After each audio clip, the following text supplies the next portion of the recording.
November 15th. Dear Daddy Longlegs, listen to what I've learned today.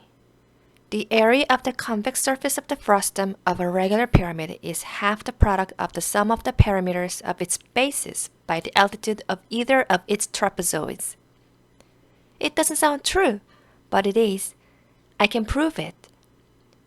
You've never heard about my clothes, have you, Daddy? 6 dresses, all new and beautiful and bought for me. Not handed down from somebody bigger. Perhaps you don't realize what a climax that marks in the career of an orphan. You gave them to me, and I'm very, very, very much obliged. It's a fine thing to be educated, but nothing compared to the dizzying experience of owning 6 new dresses. Miss Pritchard, who is on the visiting committee, picked them out. Not Mrs. Lippett, thank goodness. I have an evening dress, pink mold over silk. I'm perfectly beautiful in that. And a blue church dress and a dinner dress of red veiling with oriental trimming. Makes me look like a gypsy. And another of rose-colored chellies and a gray street suit. And an everyday dress for classes. That wouldn't be an awfully big wardrobe for Julia Rutledge Pendleton, perhaps. But for Jerusha Abbott, oh my! I suppose you're thinking now what a frivolous, shallow little beast she is, and what a waste of money to educate a girl. But Daddy, if you'd been dressed in checked ginghams all your life, you'd appreciate how I feel.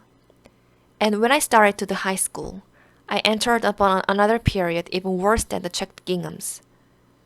The poor box. You can't know how I dreaded appearing in school in those miserable poor box dresses. I was perfectly sure to be put down in class next to the girl who first owned my dress, and she'd whisper and giggle and point it out to the others. The bitterness of wearing your enemy's cast-off clothes eats into your soul. If I wore silk stockings for the rest of my life, I don't believe I could obliterate the scar. Latest War Bulletin. News from the scene of action. At the 4th watch on Thursday, the 13th of November, Hannibal routed the advance guard of the Romans and led the Carthaginian forces over the mountains into the plains of Casilinum. A cohort of light-armed Numidians engaged the infantry of Quintus Fabius Maximus. 2 battles and light skirmishing. Romans repulsed with heavy losses.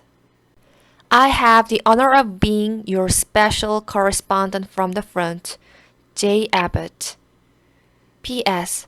I know I'm not to expect any letters in return, and I've been warned not to bother you with questions, but tell me, Daddy, just this once, are you awfully old or just a little old? And are you perfectly bald or just a little bald? It is very difficult thinking about you in the abstract like a theorem in geometry. Given a tall rich man who hates girls but is very generous to one quite impertinent girl, what does he look like? RSVP.